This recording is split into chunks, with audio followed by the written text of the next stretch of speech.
इस वीडियो में हम जानेंगे कि इंडोर सैफरन फार्मिंग कैसे की जाती है और क्या क्या स्टेप्स हैं इसमें, किस तरह की जाती है, क्या रिक्वायरमेंट्स हैं। Let's learn everything about the indoor saffron farming, और वो भी without any kind of A sophisticated lab. बगैर किसी सोफिस्टिकेटेड लैब के आप कैसे इंडोर सैफरन फार्मिंग कर सकते हैं, चलिए जानते हैं इस वीडियो में। सबसे पहले जब आप सैफरन सीड प्रोक्योर करेंगे तो उसको एक ठंडे कमरे में रखना है, एक ऐसा कमरा जहाँ पे डायरेक्ट सनलाइट ना हो। और फिर उस सैफरन सीड को हमने साफ़ करना है। उसमें जो लास्ट ईयर का मदर कॉर्म का जो थोड़ा सा रिमेनिंग पार्ट होगा उसको हटाना होगा, और जो भी एक्स्ट्रा कवर उसमें होगा उस सबको हटाना होगा। पूरी तरह से इसको नेकेड नहीं करना है, तब भी ख़राब हो जाएगा। बस थोड़ा सा जो ऊपर जो है इसमें जो हैंगिंग अराउंड होगा उसको हटाना होगा, साफ़ करना होगा। और फिर साफ़ करने के बाद हमने इसको ट्रेस के अंदर रखना है। लेकिन याद रखना चाहिए कि हम वही सैफरन सीड यूज़ करेंगे जिसका वेट एक बल्ब का 10 ग्राम से ज़्यादा होगा। सो 10 ग्राम से ज़्यादा जब सीड का वेट होगा, that gives you the much better results. उससे बहुत अच्छे रिजल्ट्स आएंगे। जब आपने सीड को सेग्रीगेट किया, साफ़ किया, फिर इसको वुडन शेल्फ्स के ऊपर रखना है एक रूम के अंदर जहाँ पे डायरेक्ट सनलाइट ना हो। और बस और कुछ यूज़ करने की ज़रूरत नहीं है, लाइक चिलर्स वगैरह, एसीज, हमें उसकी ज़रूरत नहीं है। कश्मीर के अंदर उस चीज़ की ज़रूरत नहीं है। कुछ दिनों के बाद आप देखेंगे कि इसमें स्प्राउट्स आना स्टार्ट हो जाएंगे, जिसका ये मतलब हुआ कि now this seed is ready for flowering. इसके बाद अब कुछ ही दिनों के अंदर इसमें फ्लावर्स आना स्टार्ट हो जाएगा। और याद रहे कि जो सीड आप लेंगे वो सितंबर में ख़रीदना है। सितंबर के मंथ में या अगस्त के एंडिंग में आप ले सकते हैं। और फिर इसको इंडोर रखेंगे किसी रूम में। साफ़ करने के बाद इसको शेल्फ्स, वुडन शेल्फ्स के ऊपर रखना है।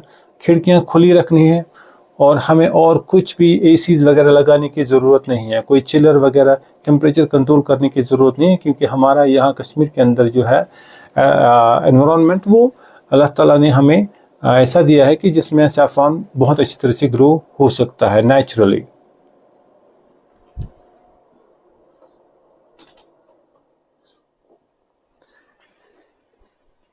ये जो स्प्राउट्स यहाँ से निकल के आएंगे ना, इनमें ग्रोथ, इनकी लेंथ जो है ना वो इंक्रीज होती जाएगी 1 सेंटीमीटर 2 सेंटीमीटर।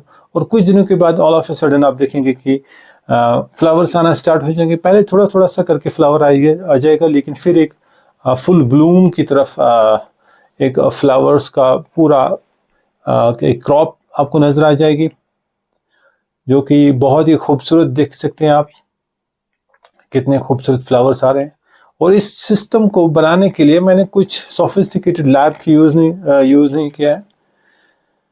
अब जब आपके पास सैफरन आ गया, सैफरन को अब आप हार्वेस्ट करेंगे। हार्वेस्टिंग के बाद इस सीड को बहुत जल्दी से आपने मिट्टी के अंदर डाल देना है, क्योंकि अब फ्लावरिंग के बाद इस सीड का जो दूसरा फेज है, which is called as a vegetative growth, वो वेजिटेटिव ग्रोथ इसके लिए इम्पॉर्टेंट है, जिसमें सीड मल्टीप्लिकेशन होगा।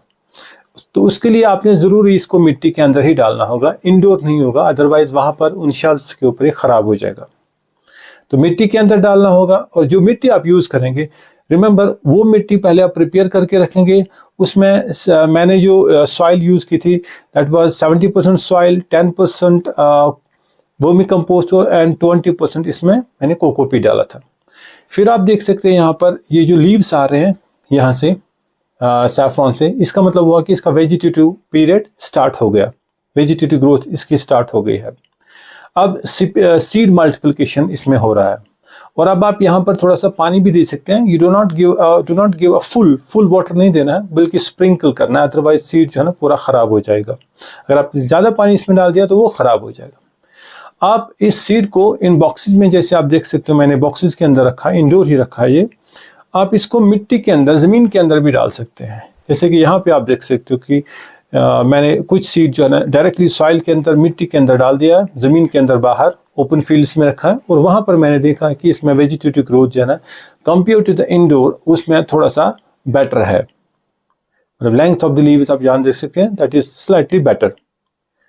तो इस तरह से ये इंडोर सैफरॉन फार्मिंग का एक कंप्लीट साइकिल ये हो जाता है। नेक्स्ट ईयर हम इसी सीड को जो है यूज करेंगे फॉर द फ्लावरिंग।